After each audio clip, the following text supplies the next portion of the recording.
नमस्कार बंधुगण, उपाख्यान YouTube channel को आपण मानकु स्वागत। आज आम गोटे सुंदर कहानी शुणा। कहानीर ना हूँ कुहुक वंशी। स्वर्ग राज्यर जड़े देवकन्या अभिशाप पाई पृथ्वी को आसिले। देवराज इंद्र तांको अभिशाप दे था से जंगल भितर गोटे गुंफार रे। जो दिन जड़े ऋषि तांको गुंफा को आसवे से ऋषि आशीर्वाद फल से अभिशाप मुक्त हो स्वर्ग राज्य को फेरिवे, नहेले फेरिवे नहीं। देवकन्याटी अनुनय करी कहिला, मु जदि जंगल भितर गुंफारे रहिबी ताहले खाइबी कौन। देवराज इंद्र तांको गोटे सोनार बंशी देले, कहिले एही बंशी तुमर सबु आशा पूरण करिवो। एही बंशी तुमको दिन में 2 थर बजाइब। तुमे सकाळे थरे संध्यारे थरे बंशी बजाइबा मात्रे जड़े देवी आविर्भूत हेबे।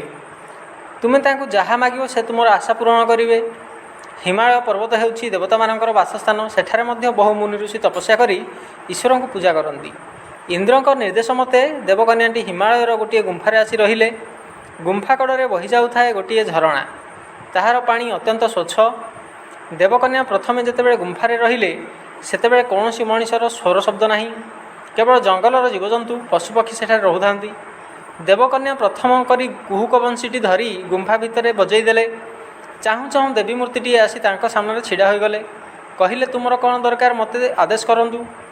देवकन्या कहिले एही अंधारी गुंफा को सबुबेले पई आलोकित करंतु। मते सहाय्य करिया पई 2 जण युवती स्त्री मो पाखरे छाड़ंतु। आमे माने कौन खाइबु तार व्यवस्था करंतु। एतक सुनिबा परे देवी मूर्तिटी कुआडे अदृश्य हो गले। किछि समय परे गुंफाटी आलोकित हो गला। 2 जण युवती स्त्री सेठारे पहुँची देवकन्या को नमस्कार कले। कहिले आपणकर साहाय्यकारी हिसाब से वनदुर्गा आमको पठाई, जहाँ आदेश देवे ताहा आमे करिबु। 2 जण सहचरी पाई देवकन्या मन आनंद रे नाची उठिला। सेदिन राति रे रूपा थाली रे सुस्वादु खाद्य सबू आसी पहुँचीगला।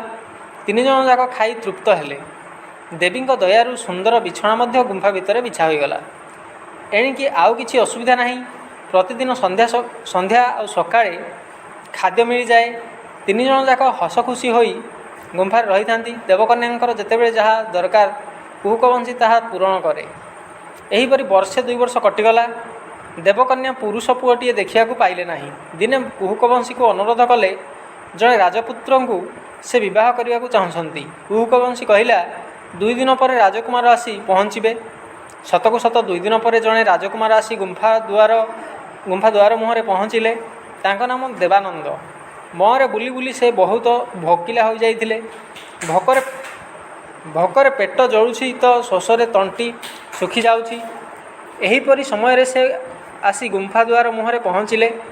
देवकन्या जो दासी 2 जण गुंफा मुहरे जगिथिले सेमाने राजपुत्र देवानंद को देखी देवकन्या पाखक पाछुटी नहीं गले। देवकन्या निज बिछार उठी आसी राजकुमार पाद धोईदेले। तांकु सुस्वादु खाद्य और मधुर पानी पीवाकू देले। राजकुमार आश्चर्य हेले जे जो खाद्य राजउआस रे पाउथिले से खाद्य एठी किपरि मिलुछि, किए देउछि ए सब खाद्य वस्त्र। तांको मन भितरे नाना प्रश्नर उदय हैला। एहार रहस्य जानिया पई से सेठारे अतिथि होई रहिले। देवकन्या तांकु खूब श्रद्धा और भक्ति कले। शेषरे राजकुमार देवकन्या को विवाह करी घर संसार कले। गुंफा पाखरे अल्प दिन भितर राजप्रसाद निर्माण होईगला। राजा रानी काम करने आखपाख ग्रामर लोक मैंने आसी काम करने को लगिले। दिन को दिन राजा रानी धन संपत्ति बढ़िया को लगिला। देवकन्या आउ स्वर्गपुर कथा मन पड़ा नहीं। से पूरापूरी सब कथा भूलीगले। कुहुक वंशी को जितेबले जहाँ मागुले से ताहा आनी जोगाई देउथिला। देवकन्या कुहुक वंशीटी को लुचेई करी सबुबेले निज पाखरे रखुथिले। एपरिक राजकुमार देवानंद मध्य से कथा जानी पारु नथिले। दीर्घ 20 वर्ष बीतीगला। एहारि भितर देवकन्या 2टी पुत्र सन्तान जन्म हो सारी। से समस्त प्रकार शिक्षा लाभ कर युवक हो जाते। हिमालयर पाददेश केतेगुड़िए ग्राम को नहीं तांको राज्य गढ़ी उठिथिला। से राज्य को सेमाने शासन करुथिले। जेते भोकिशोषी दरिद्र और राजउआस को जाउथिले केही खाली हाथ में फेरु नथिले। समस्त को राणी पेट पूरा खाइबा को देई किछि खाद्य पदार्थ टंका पैसा साहाय्य करुथिले।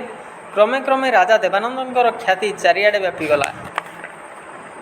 शेषरे जड़े ऋषि हिमालयर विभिन्न आश्रम बुली बुली आसी देवानंद राजउआस पहुँचिले। ऋषि को देखी राजा राणी ତାଙ୍କର ପାଦ ବନ୍ଦନା କଲେ, ତାଙ୍କୁ ଅତିଥି କରି ତାଙ୍କ ଘରେ ରଖିଲେ। ଋଷିଙ୍କର ଯେପରି କୌଣସି ଅସୁବିଧା ନ ହୁଏ ସେଥିପାଇଁ ଚାକର ବାକର ଖଞ୍ଜିଦେଲେ। ଋଷି ଧ୍ୟାନ ବଳରେ ଜାଣିପାରିଲେ ଏହି ରାଣୀ ହେଉଛନ୍ତି ଅଭିଶପ୍ତା ଦେବକନ୍ୟା। ଏ ବର୍ତ୍ତମାନ ସ୍ୱର୍ଗରାଜ୍ୟ କଥା ଭୁଲି ଯାଇଛନ୍ତି। ତାଙ୍କର ବର୍ତ୍ତମାନ ସ୍ୱର୍ଗରାଜ୍ୟକୁ ଫେରିବାର ବେଳ ହୋଇଯାଇଛି। ତାଙ୍କୁ ଶାପମୁକ୍ତ କରିବାକୁ ପଡ଼ିବ। ଗୋଟିଏ ସପ୍ତାହ ରହିବା ପରେ ଋଷି ରାଣୀଙ୍କୁ ଏକ ନିରୋଳା ସ୍ଥାନକୁ ଡାକିଲେ, କହିଲେ, ମୁଁ କାଲି ସକାଳୁ ମୋର ଆଶ୍ରମକୁ ଫେରିଯିବି। ଯିବା ପୂର୍ବରୁ ତୁମକୁ ଶାପମୁକ୍ତ କରିଦେଇ ସ୍ୱର୍ଗରାଜ୍ୟକୁ ପଠାଇଦେବି। ଦେବରାଜ ଇନ୍ଦ୍ର ଯେଉଁ ଅଭିଶାପ ଦେଇଥିଲେ ତୁମେ ତାକୁ ସମ୍ପୂର୍ଣ୍ଣ ଭୁଲି ଯାଇଛ। ମୁଁ ତୁମକୁ ସେଇ କଥା ସ୍ମରଣ କରାଇଦେବା ପାଇଁ ଆସିଛି। ସତକୁ ସତ ଋଷି ଚାଲିଯିବାର 2 ଦିନ ପରେ ରାଣୀଙ୍କର ମୃତ୍ୟୁ ହୋଇଗଲା। ରାଜଉଆସରେ କାନ୍ଦ ବୋବାଳି ପଡ଼ିଲା। ସାରା ରାଜ୍ୟରେ ପ୍ରଜାମାନେ ଶୋକାକୁଳ ହୋଇପଡ଼ିଲେ। ଯେଉଁ କୁହୁକ ବଂଶୀ ବଳରେ ରାଣୀ ସବୁ କଥା ପାଇପାରୁଥିଲେ ସେ ବଂଶୀଟି ମଧ୍ୟ କୁଆଡ଼େ ଉଭେଇଗଲା। ଯଦି କାହାଣୀଟି ଭଲ ଲାଗିଥାଏ ତେବେ ଲାଇକ୍, ସେୟାର ଆଉ ସବସ୍କ୍ରାଇବ୍ କରନ୍ତୁ।